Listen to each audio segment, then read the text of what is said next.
여러분, 현관문을 열면 당연하게 놓여있던 택배 상자. 이제는 우리 삶의 일부가 되었죠. 특히 로켓 그림이 그려진 상자는 대한민국 쇼핑의 상징과도 같았습니다. 쿠팡 없이 어떻게 사냐 하는 말이 유행할 정도로 우리는 이 압도적인 속도에 익숙해져 있었습니다. 퇴근길에 주문하면 다음날 눈뜨기도 전에 도착하는 그 마법 같은 경험은 우리를 쿠팡이라는 거대한 생태계에 완전히 중독시켰습니다. 그런데 지금 절대 멈추지 않을 것 같던 그 로켓이 흔들리고 있습니다. 단순히 속도가 조금 늦어진 수준이 아닙니다. 최근 통계에 따르면 불과 한 달 만에 무려 110만 명이 쿠팡 앱을 스마트폰에서 가차없이 삭제하고 떠났습니다. 110만 명이라는 숫자가 피부에 잘 와닿지 않으시나요? 대한민국에서 가장 큰 도시 중 하나인 대구광역시의 인구 전체가 한순간에 증발한 것과 맞먹는 엄청난 규모입니다. 어떤 기업도 한 달 만에 이런 규모의 고개를 잃어본 적이 없습니다. 이건 단순한 변심이 아니라 거대한 민심의 이반입니다. 쿠팡이 최고다라고 외치던 충성 고객들이 왜 갑자기 삭제 버튼을 누른 것일까요? 편리함이라는 강력한 무기가 더 이상 먹히지 않는 어떤 거대한 사건이 터진 것일까요? 더 흥미로운 점은 이들이 떠나서 도착한 곳입니다. 바로 지난 13년 동안 낡았다, 느리다는 비아냥을 들으며 정부의 엄격한 규제에 묶여 숨죽이고 있던 대형마트입니다. 그동안 마트는 밤에는 배송도 못하고 격주 일요일마다 문을 닫아야 하는 족쇄를 차고 있었습니다. 시대에 뒤처진 공룡이라며 조롱받던 이들이 쿠팡이 흔들리는 틈을 타 다시 고개를 들기 시작했습니다. 아니, 고개를 드는 수준이 아니라 아예 전면전을 선포했습니다. 정부가 13년 만에 마트의 발목줄을 풀어주기로 결정하면서 상황이 180도 뒤집힌 겁니다. 지금 대한민국 유통시장에서는 영화보다 더 영화 같은 반전 드라마가 펼쳐지고 있습니다. 가장 빨랐던 절대 강자가 신뢰의 늪에 빠져 휘청거리고 13년간 잠들어 있던 거대 공룡들이 분노의 포효를 내지르며 진격을 시작했습니다. 오늘 우리가 다룰 이 이야기는 단순히 택배가 몇 시간 더 빨리 오느냐의 문제가 아닙니다. 우리가 마트에서 결제하는 돈, 우리 집 식탁에 올라오는 고기와 채소의 가격, 나아가 대한민국 경제 지형 자체가 어떻게 통째로 뒤바뀌고 있는지에 대한 거대한 기록입니다. 110만 명이 왜 등을 돌렸는지, 그리고 마트라는 공룡이 어떤 비밀병기를 준비해 왕의 자리를 탈환하려 하는지, 그 충격적인 전말을 지금부터 낱낱이 파헤쳐 보겠습니다. 인간관계든 기업 경영이든 가장 중요한 것은 신뢰입니다. 신뢰는 유리잔과 같아서 한번 금이 가면 아무리 정교한 접착제로 붙여도 원래의 매끈한 모습을 되찾을 수 없습니다. 쿠팡이 겪고 있는 위기의 핵심은 바로 이 유리잔이 산산조각 났다는 점입니다. 발단은 고객들의 소중한 개인정보가 밖으로 새나간 유출사고였습니다. 당시 회사 측은 약 3,000건 정도가 유출되었다며 신속하게 사과문을 올렸습니다. 대중은 수천만 명의 회원 중 극히 일부만 피해를 본 줄 알았고 그래도 사과는 빠르네 라며 넘어가려 했습니다. 하지만 수사기관의 조사가 진행될수록 믿기 힘든 사실들이 드러나기 시작했습니다. 실제 유출 규모가 발표된 숫자보다 수천, 수만 배 더 클 수 있다는 정황이 포착된 것입니다. 이건 마치 전교생의 성적표와 일기장이 모두 털렸는데 학교 측에서 학생 한 명 것만 유출됐어 라고 거짓말을 한 것과 같습니다.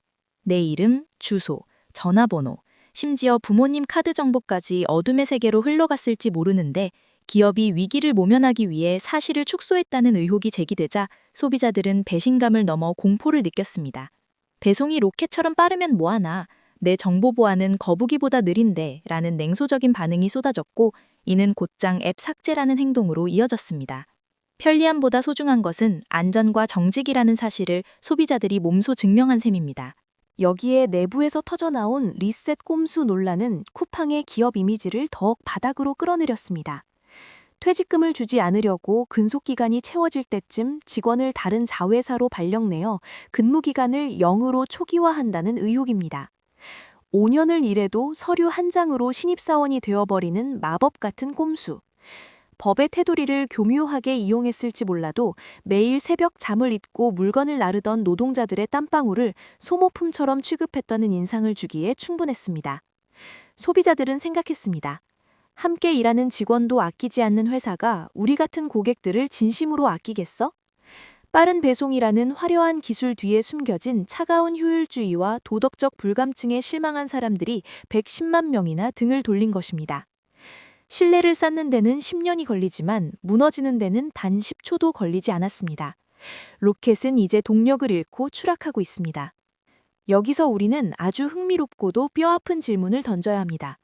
어떻게 쿠팡이라는 후발주자가 짧은 시간 안에 대한민국 유통시장을 집어삼킬 수 있었을까요? 역설적이게도 그 정답은 정부의 규제에 숨어 있습니다. 약 13년 전 정부는 골목상권과 전통시장을 보호하겠다는 아주 착하고 선한 의도로 법을 하나 만들었습니다. 그것이 바로 대형마트의 심야 영업을 금지하고 한 달에 2번 일요일은 무조건 문을 닫게 만든 유통산업발전법입니다. 거대한 마트를 멈춰 세우면 사람들이 자연스럽게 동네 작은 슈퍼나 시장으로 발길을 돌릴 것이라는 단순한 계산이었습니다. 하지만 세상은 정부의 생각대로 움직이지 않았습니다. 대형마트가 법에 묶여 자정부터 아침까지 불을 끄고 잠을 자야만 했던 그 황금 같은 13년 동안 소비자의 생활 패턴은 완전히 바뀌었습니다. 사람들은 마트가 문을 닫았다고 해서 시장에 가는 대신 스마트폰을 켰습니다. 그리고 그 빈틈을 쿠팡이 정확히 파고들었습니다. 경쟁자인 이마트, 롯데마트, 홈플러스가 규제라는 족쇄에 묶여 꼼짝도 못할 때 쿠팡은 아무런 방해 없이 텅 빈 운동장을 혼자 전력 질주하며 전국에 거대한 물류창고를 지었습니다. 정부가 전통시장을 살리려 만든 법이 결과적으로 쿠팡이라는 거대 공룡이 독점할 수 있는 완벽한 보호막을 만들어준 셈입니다. 경제학에서는 이를 규제의 역설이라고 부릅니다. 선한 의도가 최악의 결과를 낳은 것입니다. 지난 13년간 대형마트는 손발이 묶인 채 매출이 곤두박질 치는 것을 지켜봐야만 했습니다. 반면 쿠팡은 그 사이 수조 원의 매출을 올리는 괴물로 성장했죠. 하지만 시간이 흘러 정부도 마침내 이 법의 부작용을 인정했습니다. 이 규제가 오히려 시장을 왜곡하고 한쪽의 독점만 도와줬구나 라는 결론에 도달한 것입니다. 그리고 마침내 이 13년 된 사슬을 끊기로 결정했습니다. 이제 대형마트도 가게 문은 닫더라도 그 안에 있는 물건을 밤사이에 배송하는 것은 허락해 주기로 한 것입니다. 이건 단순한 법 개정이 아닙니다. 쿠팡이 점령했던 새벽의 왕좌에 13년간 굶주렸던 거대 공룡들이 정식으로 사냥을 시작한다는 선포입니다. 이제 운동장에는 쿠팡 혼자가 아닙니다. 사슬에서 풀려난 사자들이 달려오고 있습니다. 이제 대형마트의 무서운 반격 시나리오를 살펴볼 차례입니다. 쿠팡이 아무리 천문학적인 돈을 쏟아부어도 단기간에 절대로 가질 수 없는 마트만의 치명적인 무기가 하나 있습니다.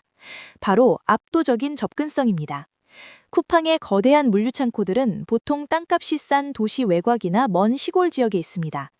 여러분의 집까지 오려면 고속도로를 타고 한참을 달려야 하죠. 하지만 이마트, 롯데마트, 홈플러스는 어디에 있습니까?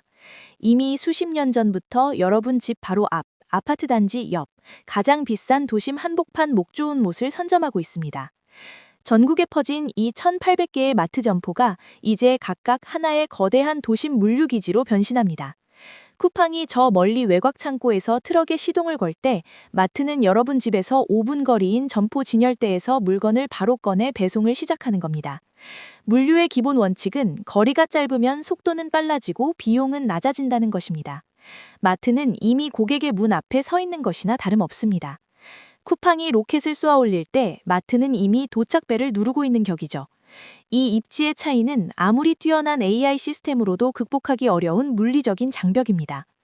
여기에 오프라인 마트만이 가진 필살기인 마감 할인과 신선도가 배송과 결합합니다.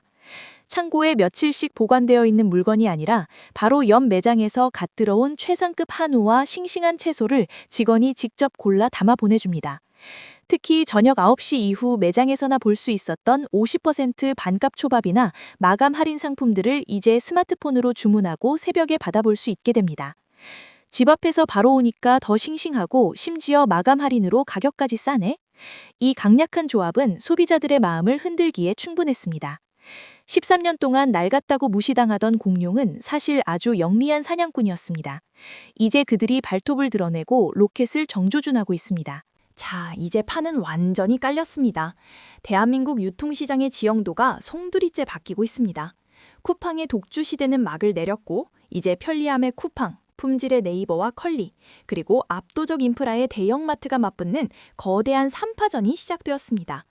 결국 이 치열한 전쟁의 끝에서 마지막에 웃게 될 승자는 누구일까요? 1등 자리를 지키려는 쿠팡일까요? 아니면 왕자를 되찾으려는 마트일까요? 사실 진정한 승자는 기업이 아닙니다. 바로 이 영상을 보고 계신 우리 소비자입니다. 독점은 언제나 위험합니다. 경쟁자가 없으면 기업은 가격을 올리고 서비스 품질을 낮추기 마련입니다. 하지만 지금처럼 서로 죽기 살기로 싸우는 경쟁 체제가 되면 상황은 달라집니다. 기업들은 단 한 명의 고객이라도 더 모시기 위해 앞다투어 가격을 내리고 더 신선한 물건을 가져오며 더 친절한 서비스를 제공할 수밖에 없습니다. 경쟁이 치열해질수록 그 모든 혜택은 우리에게 돌아옵니다. 전문가들은 이번 유통대전을 통해 대한민국의 평균 식탁 물가가 최소 10%에서 15%까지 낮아질 수 있다고 보고 있습니다.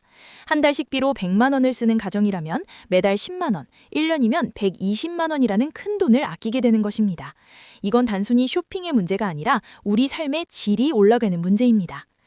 110만 명의 대탈출 사건은 우리에게 중요한 교훈을 남겼습니다. 기업은 고객의 신뢰를 잃으면 아무리 빨라도 살아남을 수 없다는 것, 그리고 영원한 강자도 영원한 규제도 없다는 사실입니다. 이제 우리는 가장 빠르고 가장 저렴하며 무엇보다 가장 정직한 기업을 몰라 즐기기만 하면 됩니다. 여러분은 어떤 미래를 선택하시겠습니까? 로켓의 화려한 부활을 기다리시겠습니까? 아니면 13년 만에 깨어난 공룡의 반격에 베팅하시겠습니까? 분명한 건 이 전쟁 덕분에 우리가 쇼핑 시장의 진짜 주인이 되었다는 사실입니다. 오늘 이야기가 여러분의 합리적인 소비 생활에 도움이 되었다면 구독과 좋아요, 알림 설정까지 부탁드립니다. 더 날카로운 경제 이야기로 다시 찾아오겠습니다. 시청해주셔서 감사합니다.